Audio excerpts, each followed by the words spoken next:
Gushangada esa kuyovining barcha qilig'i oshib tushdi. Og'zidan aroqning qo'lansa kelayotgan Ma'ruf pok kelinchakni xuddi fohishalarni erkalagandek behayolarcha quchib g'alati qiliqlar qildi. Cho'chib tushgan Lobar eshikni qoqib yangasini chaqira boshladi. "Hoy qushcha", xiringladi Ma'ruf. "Hech kimga o'ptirmaganga o'xshaysan. Hech bo'lmasa valsga tushgandirsan a? O'tirishlarda. Xo'p, bitirish kechasida. Endi qayoqqa? Kel bag'rimga." Qimorga tikilgan ayol. Tog'asining o'g'lidan sovchi kelganini eshitgan Lobar yig'lagudek alfozda onasining yo'lini to'sdi. "Oyi, bularingiz nesi joyidanmi? Ma'ruf akaga turmushga chiqamanmi? Boring, yo'q deb ayting. Tavba, odamni nomusda o'ldiradi. O'zimdan 10 yosh katta bekorxo'ja, aroqxo'r, buning ustiga deng tog'amning o'g'li. Esimni yeganim yo'q. Dadang va'dalashib qo'ygan. Keyin qanday bobro'y xonadon, yeganing oldingda yemaganing. Bas, eshitishni ham xohlamayman. Tog'am tamom bo'lgan odam meni bilmaydi deysizmi? Allaqachon ishdan urilib o'tirib qolgan. O'g'li-ku bir go'r. Na o'qishni, na ishni epladi. Bilib qo'ying, Ma'rufga bersangiz, o'ligimni ko'rasiz." Onasining ham jahli chiqdi shekilli, qo'lidagi chinni choynakni siltab gapirdi. "Harib baloni valdirayverma. Biz senga yomonlikni ravo ko'rarmidik? Akamni ham, o'g'lini ham sendan 5 battar yaxshi bilaman. Mahov bo'lsayt, bukri bo'lsayt, Ma'ruf har qanday yigitdan a'lo, bildingmi? Juda ko'ngling boshqani tusayotgan bo'lsa bor, dadangga ayt." Shu payt ostonadan qadam tovushlari eshitilib, Lobar o'zini ichkariga urdi. Kelgan odam dadasi edi. Qizining norozi bo'layotganini eshitdi. Xotiniga o'qrayib qarab, Lobar kirib ketgan xonaga ikki ko'zi bilan imo qilib dedi: "Nima deyapti? Tegmayman deydi-da, nima ham derdi?" Oshxona sari yo'l oldi xotin. Uy xo'jayini yomon gap so'ylamoqqa og'iz juftladi-yu, sovchilar kutib qolganini inobatga olib, mehmonxonaga shoshildi. Shu kecha nozik nihol qiz yostig'ini ko'z yoshlari ila ho'l qilib o'ksib yig'ladi. Dugonalar turli bilim yurtlariga hujjat topshirayotgani, tengi bilan topishayotgani jonini o'rtardi. "Baribir u bilan yashamayman", dedi o'ziga o'zi. "To'yimiz bo'lgan taqdirda ham bir kunmas bir kun qochib ketaman uzoq-uzoqlarga. Rossiyaga, Turkiyaga, Arabistonga. O'ligimni ham, tirigimni ham topisholmaydi. Mening ham orzularim borligini, baxt istagan qiz bo'lganimni keyinchalik tushunishadi. Biroq kech bo'ladi." Ertasiga to'y keldi. Lobar va Ma'ruflarning fotiha marosimi binoyidek o'tdi. Ko'pchilikning ko'zida achinish hissi namoyon bo'lgani Lobarning onasiga ham sezildi. "Qudalar, o'zimning jigarlarim-ku", deb yuragiga taskin berdi ayol. "Qizimga ozor berishmas axir. Ma'ruf ham quyilib qolar, hali biron gapimlik qilgan bola emas. Odamlar uylangan yigitlarga qiz berishyapti. 15-25 yosh farq qiladi er-xotinlar qancha. Hafta o'tar o'tmas nikoh to'yiga ham gal keldi. Xarajatlar yo'g'onni cho'zib ingichkani uzdi. To'y masalliqlari ancha kamligini, liboslar chala ekanligini ko'rgan Lobarning onasi hayron bo'ldi. Qurumsoqlikni kimga qilyapti bu aka? Yo rostda ham kambag'allashib qoldimi? Ko'ngil xiraliklar ustiga sovuq bir gapni eshitdi. Akasi to'y qilish uchun birovdan 2 million so'm qarz olibdi, foiz hisobiga. Pul o'lsin-a, tortdi Lobarning onasi. Yaxshisi hech narsani o'ylamayin, bu holda kasal bo'lib qolishim hech gap emas. Shu tariqa qizning baxtsizligiga ko'z yumib imzo chekildi. Boylik va mansab, salobat oldida esankirash Lobarning otasini ham mahv etgan edi. Lobar shuni yaxshi bilardiki, dugonalari ham achinishyapti, ham ustidan ko'lishyapti. Yonidagi yangi kuyovmi yoki 3-4 bolani otasimi, boz ustiga kelin kuyov sahnadayoq Ma'ruf kayfi oshib, o'zini tuta olmay o'tirdi. Tinmay iljayishi, sigaret tutashi, qah-qah urib kulishi Lobarni pichoqsiz so'ydi. Go'shangada esa barcha qilliqlari oshib tushdi. Og'zidan aroqning qo'lansa hidi kelayotgan Ma'ruf pok kelinchakni xuddi fohishalarni erkalagandek behayollarcha quchib g'alati qiliqlar qildi. Cho'chib tushgan Lobar eshikni qoqib yangasini chaqira boshladi. "Hoy, qushcha", xiringladi Ma'ruf. "Hech kimga o'ptirmaganga o'xshaysan. Kel bo'lmasa valsga tushgandirsan-a? O'tirishlarda. Bitirish kechasida. Endi qayoqqa? Kel bag'rimga." Eshikning narigi tomonidan yangi ovoz bergach, Ma'rufning bir qoshi baland, bir past bo'ldi. Gandiraklab kelib kelinchakning bilagidan tortdi. "Nima? dodlamoqchimisan? Dedi Ma'ruf Lobarning ko'zlariga g'azab bilan boqib. O'rning qayerdaligini ko'rsatib qo'yaymi? Yo'q, qiz emasmisan? Ayb ochirishdan qo'rqib qochib ketgan kelinchaklar haqida ko'p eshitganman. Ablah, dedi Lobar. Nomard, nokas. Ma'ruf g'olibona iljaydi-da dast ko'tarib oldi. Tirsagi bilan turtib chiroqni o'chirdi. Yanga esa eshikdan uzoqlashdi. Shu kecha bir gul payxon etildi. Zo'rlik, izzat nafsga tegish, xo'rlash, barchasini qonun ko'rmadi. Yangi bir oila bunyod etildi deb o'yladi hamma. Faqat Lobargina umrining achchiq sarguzashtli sahifalariga ochilganligini angladi. Endi orqaga yo'l yo'q edi. To'ydan so'ng 2 yil o'tdi. Ajralish olis-olislarga bosh olib ketish shunchaki gap bo'lib qoldi. Onasi uning dardiga quloq solmas, nozik oyimsan deb ko'ygan edi. Dadasi esa dardga chalinib birdan to'shakka mixlandi va ko'p o'tmay vafot etdi. Ukasi Bahrom hali maktabni bitirmagan, kichik ukasi Sohib quyi sinfda o'qir edi. Lobar 19 yoshga to'lgan kuni bozorga bordi. Kechqurun tug'ilgan kuniga mehmonlar keladi. Qo'lidagi pullarning cho'g'i kamligi uchun arzonroq meva, masalliqlarni axtarib yurgandi. Bir kelinchakka ro'baro bo'ldi. Sinfdosh dugonasi Zilola edi. O'zgarganini ko'rib, og'iz og'zi ochilib qoldi. Yoshgina oddiy qiz edi maktabda. Hozir esa qaddini tik tutib, ko'zlarida o't chaqnab turibdi. Oppoq bo'lib to'lishgan bo'ynidagi oltin zanjirning o'zi Lobarning barcha taqinchoqlaridan qimmat turardi. Ikki dugona o'pishib salomlashgach, sal naridagi oq kostyum shimli yigit dedi. Zilol, qarochi, men aytgan joyimga borib kelay, sen dugonang bilan ana skameykada kutib turgin, haymi? Xo'p, deya Zilola barmoqlarini qimirlatib xayrlashdi. Kuttirib qo'ymang, Tag'mat aka. Bozor yonidagi ko'chaning narigi tomonida kitob do'koni va go'zallik salonlari joylashgan bo'lib, yo'lakchada o'rindiqlar bor edi. Dugonalar biriga omonatgina o'tirishdi. To'yimga kelmaganingdan xafaman, dedi Zilola. Uyingdan umuman chiqmay qo'yibsan, ro'zg'orga shunchalik sho'ng'ib ketdingmi? Qanaqa ro'zg'or? Hafsalasizlik bilan qo'l silkidi Lobar. Boshim g'urbatdan chiqmay qoldi. Erimni tanisang kerak, tog'amning o'g'li. Boshidan betayin edi. Hozir ham avvalgidan ham battar. Qo'y nolima, hali hammasi yaxshi bo'lib ketadi. Hech ko'zim yetmaydi dugonajon. 2 yildan beri bo'yimda bo'lgani yo'q. Bu yoqda erim har kuni ichib keladi. U yoqda qaynonam bidir-bidir qiladi. Charchadim. Senga dardimni aytmasam kimga aytaman? Ular to'yingga ham yuborishmadi. Mendan o'pkalaman. O'z ota-onamnikiga yuborishmaydi-yu. To'g'risini aytganda, ota-onamnikiga borishga ham yuragim bezillaydi. Dadam vafot etgandan keyin oyim mening muammomga shunchaki oddiy narsadek qaraydigan bo'ldi. Ko'pincha qaynotam kambag'al bo'lib qolgandan meni nolayapti deb o'ylashadi. Boy bo'lib qolaverganda baxtli bo'lar ekanman. Odam o'rinda ko'rmaydigan bir kimsaning qo'lida qaysi qiz baxt topadi bilmadim. Biron joyda ishlatmayaptimi? Hech qayerda o'qimadim-ku, qayerga ham ishga olishardi. Aytganda, poliklinikada ishlayapsanmi? Ha, hozir mehnat ta'tilidaman, dedi Zilola jiddiy tortib. Buyingda bo'lmayotganini sendan ko'rishmayaptimi ishqilib? Shamol tursa ham men aybdor.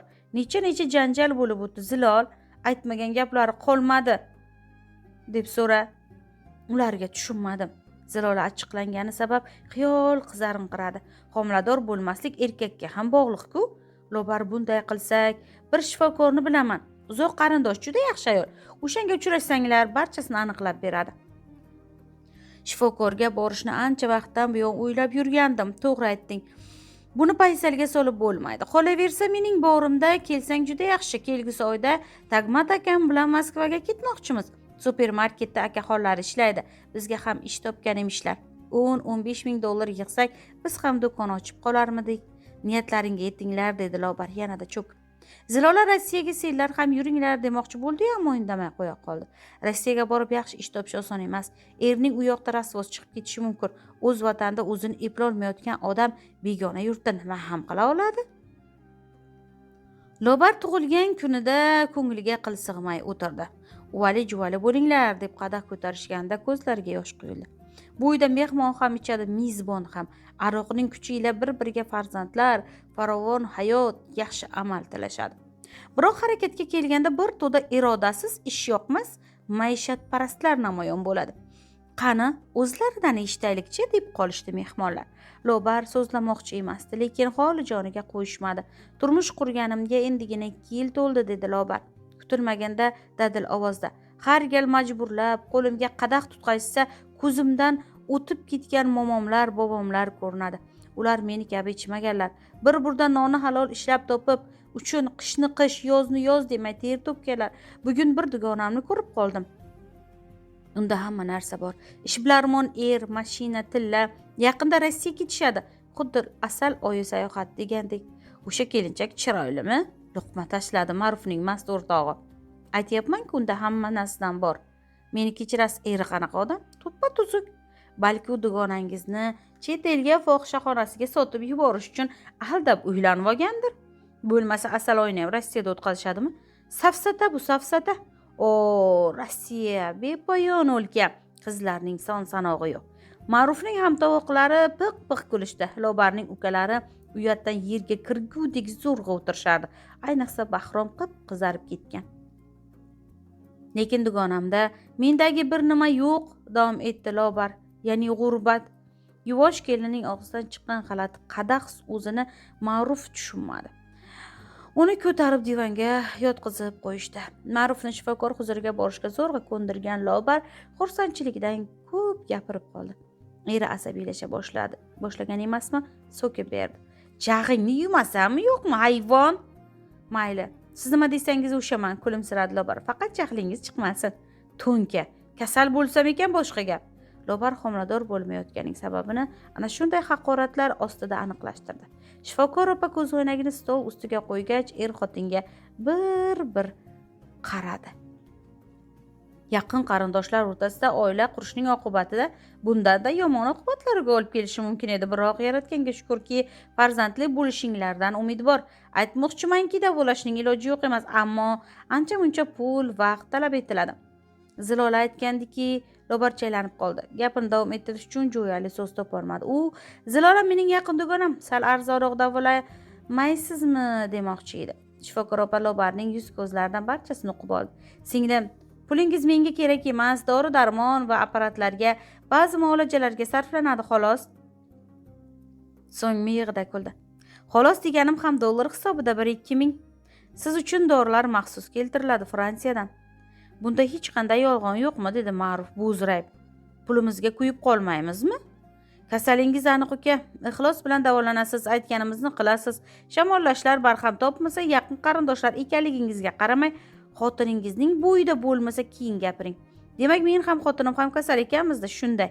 Qaytib shifokor zotiga uchrashmasak, hech qachon bolali bo'lmaymiz. Sizni to'g'ri tushunibmanmi? Men buni yashirayotganim yo'q. Yuzingizga aytyapman. 5 yil o'tdi, 6 yil o'tadi, keyin bir umrga kechib bo'ladi. Yosh oila shu tariqa katta pul topish xususida qayg'ura boshladi. Ota-onalari pul yo'q, qarindosh urug'lar millionlab so'm qarz bera olmaydi. Ma'rufning o'zi esa yo'l tutib pul topa olmaydi. Kunlar o'tgan sayin ular shifokorning gapida mudhish bashoratdek eslab g'am alam girdobiga tushib qolishdi. Yana ichib kelgan kuni Lobarning xayolidan bir o'y o'tdi. Shunday yuraveramizmi endi, dedi yurak yutib. Pul topishning bir yo'lini bilaman. Unchalik katta pul shart emas, yo'l kira topsak bas. Rossiyaga ketamiz. U yoqda dollar bilan haq to'lanadigan ish ko'p deyshadi. Eng qora ish bo'lsa ham qilaveramiz. 300-400 dollardan ishlasak, doktor aytgan pulni 1 yilga qolmay to'plab qo'yamiz. Ma'ruf boshini ko'tardi. Sen ham Rossiya deysan-a? Rossiyada birov ish tayyorlab qo'yibdimi? Dugonam eri bilan ketmoqchi. Supermarketda ishlashar ekan. Shaxsan menga farroshligini bersa ham mayli. Dugonamning eri Moskvaga avvallari ham tez-tez borib turar ekan. Tanishlari ko'p. Ma'ruf o'ylanib qoldi. Sigaret tutatib, huzur bilan pufladi. Gapingda jon bor, dedi u. Ishimizni topsak, 1 yil emas, 3-4 yil ishlab kelamiz. Voy, ko'ndirganim rost bo'lsin, dedi Lobar. Shunday qadrimga yetmaysan, Lobar. Qo'limdan qanaqa ishlar kelishini odamlarga ko'rsatib qo'yaman hali. Xo'sh, do'konaga qachon uchraymiz? Ertaga. Poliklinikadan xomush chiqqan Lobarni ko'rgan Ma'ruf shoshib so'radi. Topdingmi? 3 kun avval uchib ketishibdi. Rossiyagami? Ha. Lobarning ortidan izma-iz chiqqan oq xalatli ayol hol-ahvol so'rashgach dedi. Aylanay, siz Zilolani nega so'rab keldingiz? Xonadagilar aytishdiki, Rossiyaga ketmoqchimisiz, mabodo yordam kerak bo'lsa, odam topib beraman. Qanaqa odam? So'radi Ma'ruf. Rossiyaga olib borib ishga joylab qo'yadigan, kvartira topib beradigan zo'r odam, lekin faqat Moskvaga ketuvchilar bilan gaplashadi. Sankt-Peterburg, Ufa, Kamchatka tomonlariga kafolat bermaydi.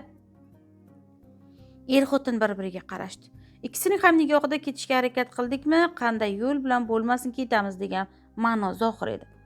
Shu kunning o'zida aytilgan zo'r odam bilan uchrashdilar. Vaqti tig'iz bo'lishiga qaramay zo'r odam, ya'ni semiz xotin Lobar va Ma'rufga 5 daqiqa ajratdi. Moskvaga borib, ertasigayoq ishga kirishish mumkinligini, oyiga har biriga $300 maosh to'lanish haqida kuyib pishib gapirdi. Menga $1000 bersanglar hisob ko'rgani o'zim to'g'rilayman. Bizda buncha pul yo'q, dedi Ma'ruf. Ey erkak, men sizdan yo'l pullaringizni so'rayapman-ku, axir u yoqqa bepul borib bo'ladimi? Shu payt qo'shni xonadan tillatishli baland bo'yli, og'ir bosiq erkak shoshilmasdan chiqib keldi. Menga qarang uka, dedi u Ma'rufga. Ja, kurtoyga o'xshaysiz, mabodo karta-parta o'ynamaysizmi? Tushunmadim, yelka qisdi Ma'ruf. Semiz xotin qah-qah urib kuldi, hatto Ma'rufning yelkasiga shapatiladi ham. Karta oddiy kartani gapiryapti, o'ynamaganmisiz? Bu kishi unaqa ish qilmaydilar, erning o'rnida Lobar javob berdi. O'ynaganman, dedi Ma'ruf to'satdan. Lekin hozir o'ynamayman, tashlab ketganman. Bo'lmaysiz yigit, bo'lmaysiz, dedi tillatishli kishi va o'rindiqqa cho'kib oyog'ini chalishtirdi. Shundan so'ng ishbilarmon xotin Lobar va Ma'rufga pul topganga kelinglar deb javob berib yubordi. Rossiyaga ketasanmi, boshqasiga ham mening ishim yo'q, dedi otasi Ma'rufga o'sha kun kechqurun. Mendan pul so'ramasang bo'ldi.